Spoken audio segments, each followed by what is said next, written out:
exactly mga kaigsunan. Kung ato nang dalon sa atong kahimtang karon, medyo complicated na ang atong panahon kay kasagara sa atong kahimtang either naman mura og bahin kaayo ta. Sa mga interfaith marriages karon sa atong mga iglesia, siguro mga katunga sa populasyon sa mga interfaith marriages, mga babae ang Adventista, unya ang katunga po na mga lalaki po ang Adventista.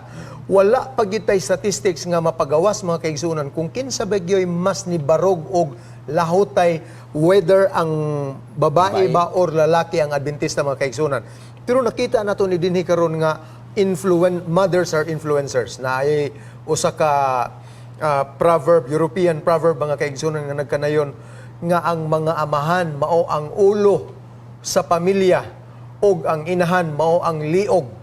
Pero bantay ka mga kaigsunan kay kung asa mulingi ang liog sunod gyud ang ulo diha. So makita nato nga dako gyud og impluwensya ang mga asawa mga igsoon in the culture and traditions in the home circle.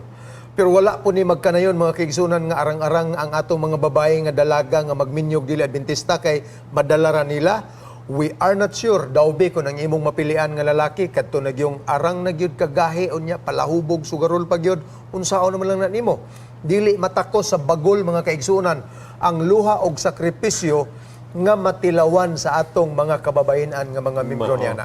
And many of them who have already been there could testify. Gani magpasalamat lang ta nga naay grasya ang Ginoo nga ang uban ni ining mga yabag kaayo nga mga bana karon kaluoy sa Ginoo. Ug uban siyang grasya nang converter karon mao nay pinakalig-on nga mga pangulo sa tong iglesia.